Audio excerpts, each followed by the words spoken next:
On est quand même mieux au soleil que sur les bancs du Sénat. Hein. Non. Moi aussi j'ai envie de sécher, mais bon. On est fous, c'est le micro trop tard.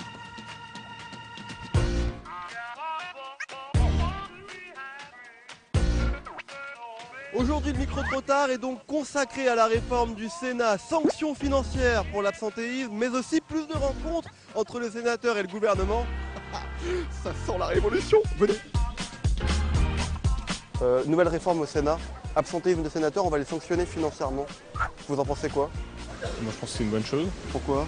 Je sais pas, faut faire son taf. Ils peuvent avoir des choses à faire autre part qu'au Sénat. Peut-être, mais ils doivent faire en sorte pour que leur calendrier concorde avec leur séance du Sénat. Et la moindre des choses, c'est quand même de participer aux assemblées et aux discussions. Ils sont responsables de la République. Bon, ils doivent être présents, c'est sûr. Mais condamner des responsables politiques, ça me paraît un peu bizarre en fait. En tout cas, vous avez adopté le style François Hollande, je vois. Ouais. Lunettes Je et viens de casque. déposer ma copine.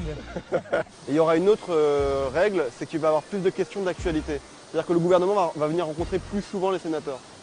Ça, je trouve que c'est une très bonne idée également, parce qu'ils étaient un peu dans une boîte noire. Qu'en pensent les sénateurs et les ministres? Venez, on va leur demander. 1, 2, 3, 4, 5, 6, 7. J'y arrive pas, ils sont trop nombreux. À croire qu'il y a une réforme qui est passée aujourd'hui. Plus personne n'est absent. Celui qui est absent, il va payer. Ouais, donc au moins on est sûr qu'ils vont tous être là. Normalement.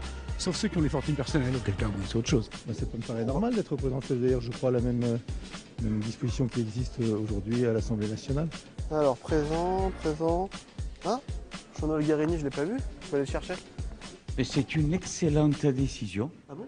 Les sénateurs doivent être présents à tous les débats. Et nous, quand on vient, il faut qu'on bloque 3-4 jours, ce qui n'est pas le cas des autres sénateurs. Non, il y a des moyens de transport qui sont tellement rapides. Aujourd'hui, vous prenez l'avion. De Marseille, en plus, on met quoi? 3 heures environ? Vous plaisantez, 1h10. C'était la première fois que les sénateurs puissent répondre directement au ministre. Ça aussi, c'est quelque chose de nouveau? Ça, c'est une nouveauté et c'est très important pour le Sénat.